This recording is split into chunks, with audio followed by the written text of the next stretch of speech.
Karnataka news beet follow ಮಾಡಿ, subscribe ಮಾಡಿ. 3-4 ದಿನಗಳಿಂದ ರಾಜ್ಯದಲ್ಲಿ ಹಾಲಿ ಮುಖ್ಯಮಂತ್ರಿಯನ್ನು ಇಳಿಸಿ ಹೊಸ ಮುಖ್ಯಮಂತ್ರಿಯನ್ನು ನಿಯುಕ್ತಿ ಮಾಡುವಂಥ ಸುದ್ದಿನೇ ಮಾಧ್ಯಮಗಳನ್ನು ಆವರಿಸಿದೆ. ಹಾಗೂ ಎಲ್ಲ ಕಡೆ ಚರ್ಚೆನಲ್ಲೂ ಕೂಡ ಅದೇ ವಿಷಯ ಇದೆ. ಮುಖ್ಯಮಂತ್ರಿಯಾಗಿ ಕಳೆದ 3 ವರ್ಷಗಳಿಂದ ಇದ್ದಂತಹ ಮಾನ್ಯ ಸಿದ್ದರಾಮಯ್ಯ ಸಾಹೇಬರು ನಿನ್ನೆ ರಾಜೀನಾಮೆಯನ್ನು ಕೊಟ್ಟಿದ್ದಾರೆ. ಮಾಧ್ಯಮಗಳ ವರದಿಯಂತೆ ಇನ್ನು 1-2 ದಿನಗಳಲ್ಲಿ DK ಶಿವಕುಮಾರ್ ಅವರು ಹೊಸ ಮುಖ್ಯಮಂತ್ರಿಯಾಗಿ ಪ್ರಮಾಣ ವಚನವನ್ನು ಸ್ವೀಕರಿಸುವಂತಹ ಒಂದು ಸಂದರ್ಭ ಎದುರಾಗುವಂಥದ್ದು ಕಾಣಿಸ್ತಾ ಇದೆ.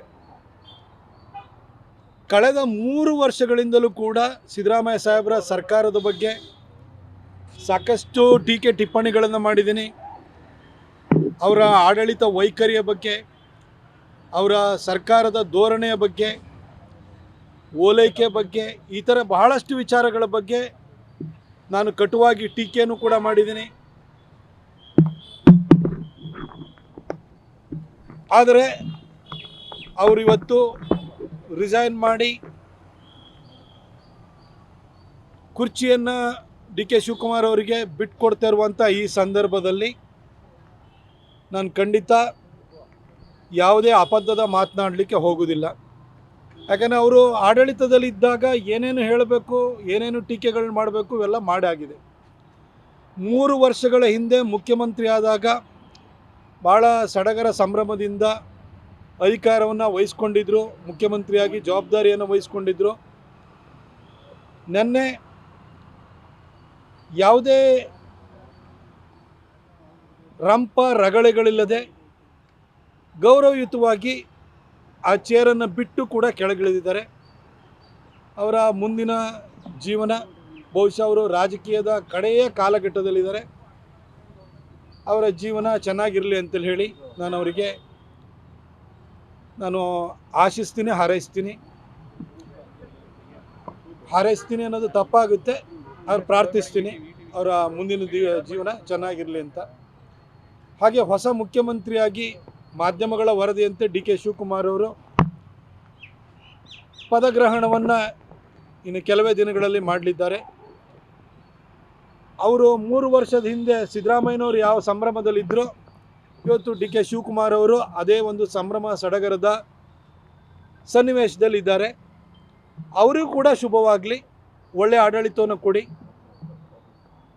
ನಾವು ನಿಮ್ಮನ್ನು ಪ್ರತಿನಿತ್ಯವೂ ಕೂಡ ಟೀಕೆ ಮಾಡುವಂತಹ ಒಂದು ಸನ್ನಿವೇಶವನ್ನು, ಸಂದರ್ಭವನ್ನು ಸೃಷ್ಟಿಸ್ಕೊಳ್ಬೇಡಿ ಅಂತ ಹೇಳಿ ನಾನು ಅವರಿಗೂ ಕೂಡ ಕೇಳ್ಕೊಳ್ತೀನಿ ಮತ್ತು ಶುಭ ಹಾರೈಸ್ತೀನಿ. ಇನ್ನು ಸರಿಯಾಗಿ ಆಡಳಿತವನ್ನು ಕೊಡದೇ ಇದ್ದಾಗ, ವೈಫಲ್ಯಗಳಾದಾಗ ಆ ಸಂದರ್ಭಕ್ಕೆ ತಕ್ಕನಾಗಿ ನಾವು ಖಂಡಿತ ರಿಯಾಕ್ಟ್ ಮಾಡೇ ಮಾಡ್ತೀವಿ. ಆದರೆ ಇವತ್ತವರು ಮುಖ್ಯಮಂತ್ರಿ ಆಗಬೇಕು ಅಂತೇಳಿ ಹೇಳಿ ಎಲ್ಲ ತಯಾರಿಯನ್ನು ನಡೆಸ್ತಾ ಇರುವಂಥ ಸಂದರ್ಭದಲ್ಲಿ ನಾನು ಖಂಡಿತ ಅಬದ್ಧದ ಮಾತುಗಳನ್ನಾಡಲ್ಲ. ನಾನು DK ಶಿವಕುಮಾರ್ ಅವ್ರಿಗೂ ಕೂಡ ಆಲ್ ದಿ ಬೆಸ್ಟ್ ಹೇಳ್ತೀನಿ. ಒಳ್ಳೆ ಆಡಳಿತವನ್ನು ಕೊಡಿ, ಎಲ್ಲರಿಂದ ಸೈ ಅನ್ನಿಸ್ಕೊಳ್ಳಿ. ಇಲ್ಲ ಅಂತೇಳಿ ಹೇಳಿದರೆ ಖಂಡಿತ ನೀವು ವಿರೋಧ ಪಕ್ಷಗಳ ಟೀಕೆಗೆ, ಜನರ ಕೋಪಕ್ಕೆ ತುತ್ತಾಗಬೇಕಾಗುತ್ತೆ.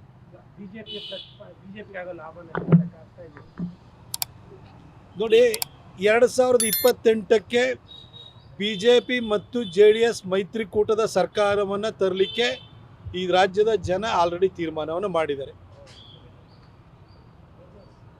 3 ವರ್ಷದಿಂದ ಸಿದ್ದರಾಮಯ್ಯನವರು ಆಡಳಿತವನ್ನು ಕೊಡ್ತಾಯಿದ್ರು, ಅವ್ರನ್ನ ಆಡಳಿತವನ್ನು ನಡೆಸ್ತಾ ಇದ್ರು. ಅದ್ರ ಬಗ್ಗೆ ಜನಕ್ಕೆ ಏನು ಅಭಿಪ್ರಾಯ ಇದೆ, ಏನು ಅಭಿಪ್ರಾಯ ಇಲ್ಲ ಅನ್ನೋದು ನಿಮ್ಮ ಮಾಧ್ಯಮಗಳ ಮುಖಾಂತರವಾಗಿ ಜನಕ್ಕೂ ಮನವರಿಕೆ ಆಗಿದೆ. ಹಾಗೂ ಮಾಧ್ಯಮಗಳಿಗೂ ಅದ್ರ ಬಗ್ಗೆ ಅರಿವಿದೆ.